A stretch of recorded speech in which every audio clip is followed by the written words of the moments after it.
व्यक्ति को जो चाहिए उसकी जो है योग्यता के अनुसार उसको वही प्रदान करे। ये नहीं है कि वो तो भूखा है, रोटी के लिए आपके पास बैठा है और आप उसको जो है ज्ञान समझाने लग जाओ। ये कोई समझदार साधक नहीं होते। हमारे यहाँ एक हैं ऐसे, हमारे मंडल में भी एक ऐसे हैं।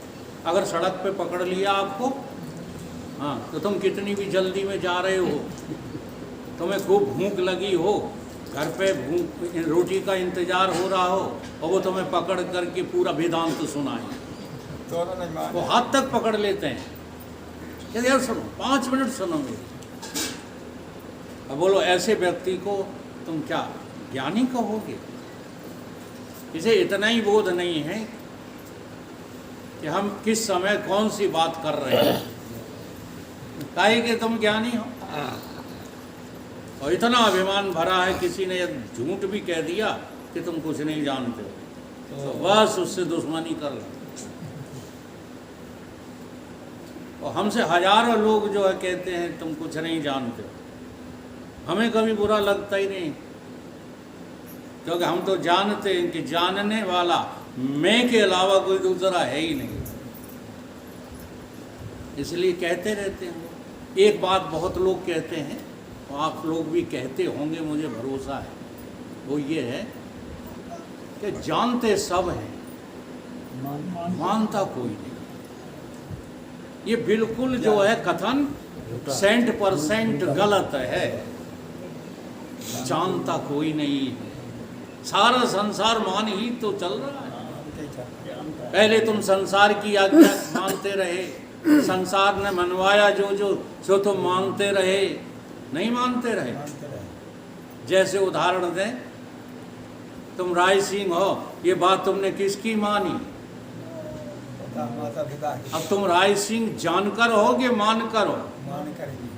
देख लो, तुम यादव हो, तुम क्षत्रिय हो, तुम बाबा हो, साधु हो, ये मान रहे हो कि जान पाए?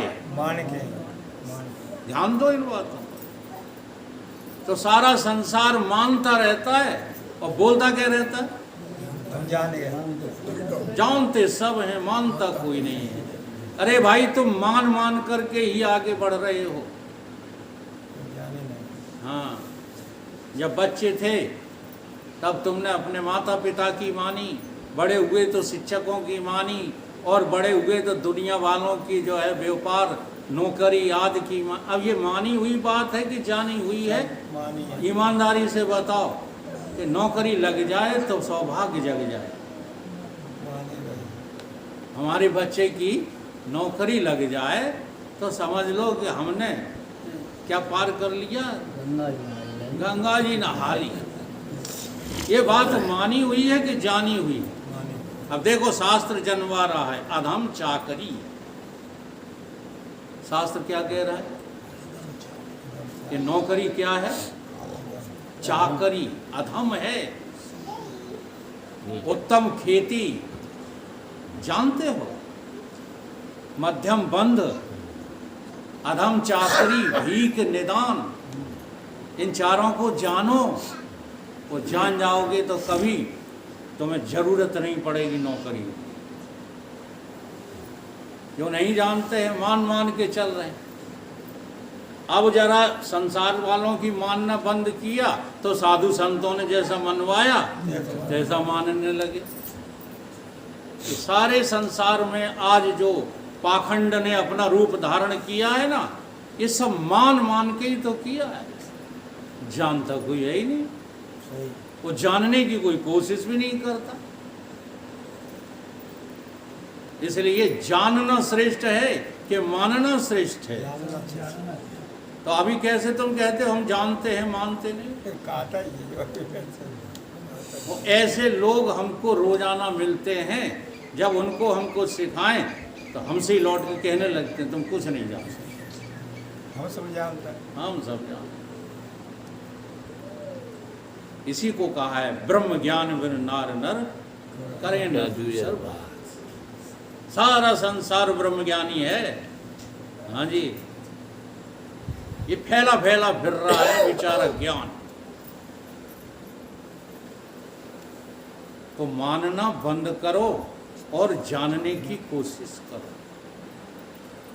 जो दुनिया ने मनवाया ठीक है, मानते रहे, लेकिन अब उसका जो है क्या कर दो, अतिक्रमण करो। तो ये जो वैराग्यवती है, ये इन सब बातों का अतिक्रमण करके अकेले में प्रभु को याद किया करती है। अब उस प्रभु को जिसे अभी जाना नहीं, माने हुए प्रभु को याद करती रहती है। तो जोर जोर से भजन गा रही थी, कह रही थी, गुरुदेव तुम्हारी कब कृपा होगी। इस जो है अज्ञानी पर, इस जो है अधम पर गुरुदेव की कब कृपा होगी। कोई भजन गा रही थी, उधर एक जो है चोर सेंध लगा रहा था महल में।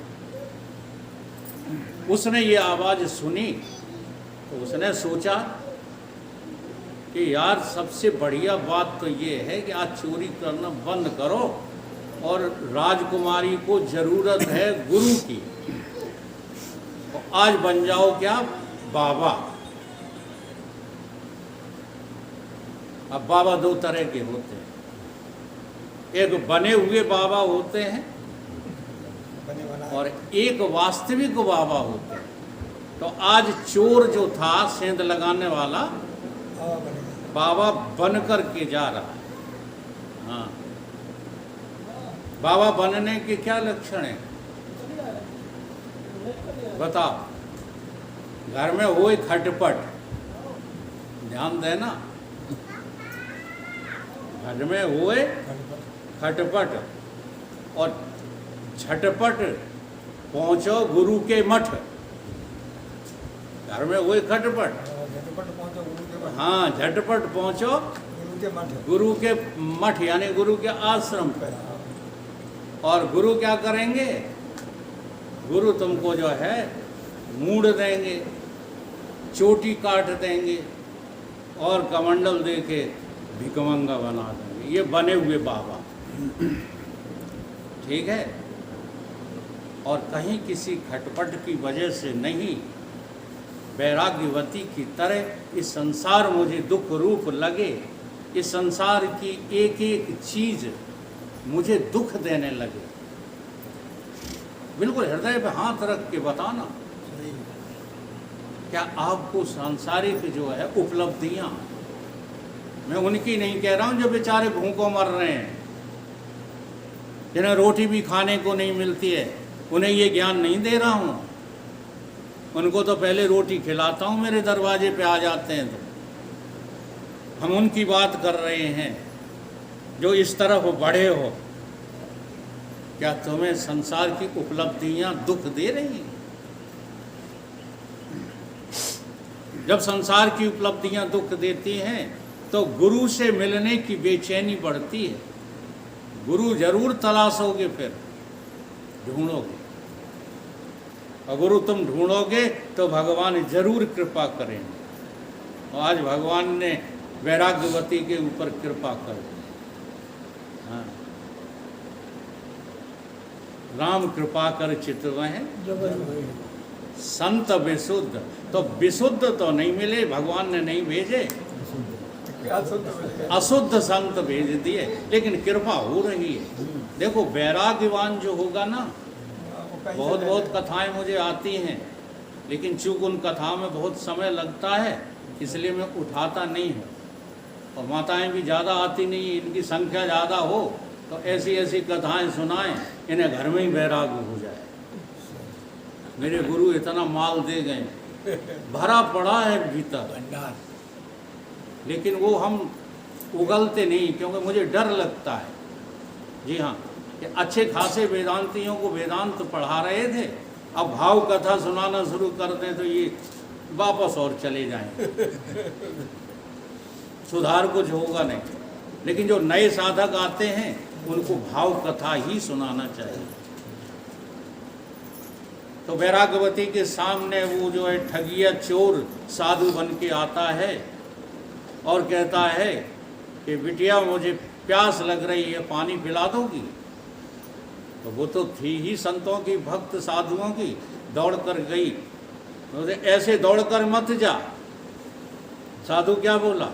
मत जा। ऐसे दौड़ कर मत जा, मैं केवल उसी के हाथ का पानी पीता हूँ जो गुरुमुख होता है। जिसका जो है गुरु नहीं है, उसके हाथ का मैं पानी भी नहीं पीता हूँ। और ये बात भी बहुत सच्ची है। जो सच्चे साधक होते हैं वो चाहे जिसका खाना पीना नहीं खाते पीते, गुरुमुख ढूंढते फिरते हैं। हमारे गुरुजी में ये लक्षण थे। तो पहले मुझे उनसे कुछ ईर्ष्या हुई। मैं हृदय की बात बताता हूँ क्यों हुई। मैंने सोचा मेरे गुरुजी जाति को प्रेफरेंस देते हैं, लेकिन नहीं।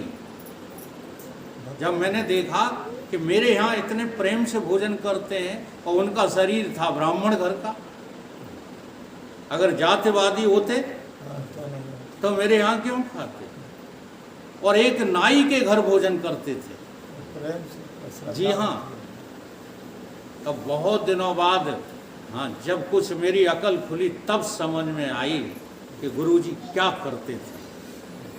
गुरुजी के अंदर भीतर बाहर की स्वच्छता थी। वो उन हाथों का भोजन भी पसंद नहीं करते थे जो, हाँ, एक बार की घटना है, बीच बीच में सुनाते चलते हैं। गुरु नानक देव जी है, एक जो है गरीब आदमी के यहाँ नौता स्वीकार कर लेते हैं, लेकिन धनवान का नौता स्वीकार नहीं करते। तो उसको क्रोध आ गया। उन्होंने कहा तो महाराज हम यहीं लिए आते हैं। 56 प्रकार के भोजन ले आया। और वो गया गरीब, वो बेचारा रोटी पर नमक रख करके ले आया। गुरु नानक देव ने वो नमक वाली रोटी उठाई और थोड़ी बहुत नहीं, पूर्ण क्षुधा पूर्ति तक खाते चले। अब वो माल उसका वैसे ही पड़ा रहा। अब वो कहने लगा आपने मेरा भोजन क्यों नहीं किया? तो गुरु नानक देव ने कहा कि बताऊं क्यों नहीं किया। तो एक हाथ में सूखी रोटी ली, सूखी रोटी निचोड़ी तो उसमें से गंगा जल प्रभाव होने लगा। दूसरी रोटी जो उसकी थी गुलाब जामुन निचोड़ा तो खून की धार निकलती। कहता इसलिए नहीं तुम्हारे यहाँ भोजन करते।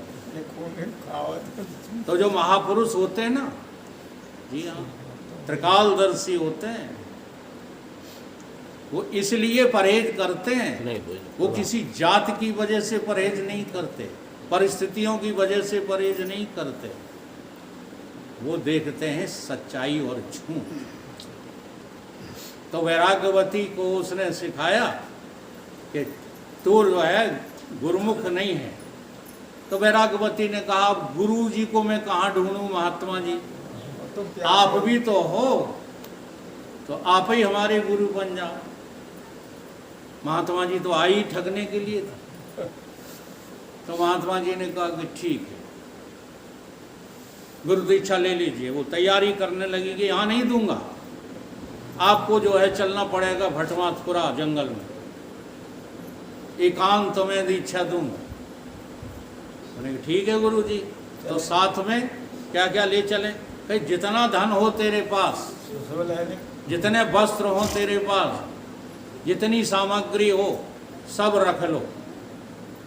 गुरु दक्षिणा में पता नहीं कब किस चीज की जरूरत पड़ जाए। ठग है, कोई साधु थोड़े है।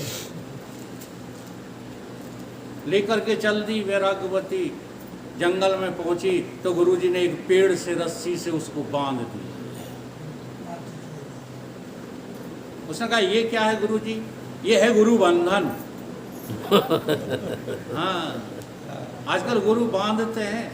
क्या कहते हैं? हम जो मंत्र दे रहे हैं किसी को बताना नहीं। अब बंध गए बेचारे, पता नहीं क्या जपते रहते, हलुआ सतुआ पूड़ी क्या जपते हैं। इस पर भी एक प्रसंग है, कई बार सुनाया मैंने। तो बांध लेते हैं तो कि ये गुरु बंधन है और इसको मैं ही छोड़ूंगा 7 दिन बाद आकर के, चलो कोई बात नहीं तीसरे दिन आ जाऊंगा। तो उसने कहा ठीक है गुरुजी, तभी दीक्षा दूंगा जब गुरु गांठ टूटेगी उसी दिन दीक्षा दी जाएगी। और लेकर के सारा माल वो ठग जो है चंपत हो गया, भाग गया। लेकिन उसका वैराग्य यहाँ पर प्रबल था और गुरु की आज्ञा और गुरु का क्या विश्वास, श्रद्धा, विश्वास। समझ लो, झांक लो अपने भीतर। अकाट्य थी उसके अंदर, कट नहीं सकती थी श्रद्धा। प्रसन्न चित्त है, गुरु बांध गए, अरे इससे बड़ी खुशी और क्या। यही तो मैं तलाश रही थी, गुरु बंधन ही तो तलाश रही थी। तुरंत सिंहासन हिल जाता है, किसका? उस परम देव का, जो इस संसार का संचालन करने वाला है। तुम उसका सिंहासन हिला सकते हो भाई साहब? तुम अपने स्वार्थ बस, तुम अपनी कामनाओं और वासनाओं के कारण केवल भगवान भगवान करते हो। झूठा विश्वास है तुम्हें। सच्चा विश्वास करो तो सिंहासन हिल जाता है विष्णु का। जैसे ही विष्णु का सिंहासन हिला, नारद मुनि को आदेश दिया, कहा हे मुनिवर कृपा करो जल्दी से, कौन भक्त है ये जो रस्सी से बना हुआ है, जल्दी से उसकी जो है रस्सियाँ खोलो जा करके। नारद जी गए नारायण नारायण करते हुए और जाके वैराग्यवती की रस्सी खोलने लगे। वैराग्यवती ने कहा क्षमा गुरुदेव मुनिवर, क्षमा करो। बोले आप मुझे जानती हो? बोले मैंने सारे धर्मशास्त्र पढ़े हैं, सब धर्मशास्त्र तुम्हारे से ही तो भरे पड़े, जहाँ देखो वहाँ नारद मुनि का जिक्र है, आपकी ही तस्वीर है मेरी आंखों में। इसलिए आप आदरणीय हैं, आप पूजनीय हैं, लेकिन मेरे गुरु बंधन को छोड़ने का अधिकार मेरे गुरु के अलावा और किसी को नहीं है। नारद जी इतना सब लेकर लौट गए, विष्णु भगवान के पास पहुंचे, कहने लगे भगवान मेरे बूते की बात नहीं, उसके बंधन छोड़ना, आप खुद जाओ। अपनी सैया छोड़कर भागते हुए ताकत है वैराग में भाई साहब। वैराग वैराग विवेक विवेक करते रहते हो, बहुत बड़ी ताकत है।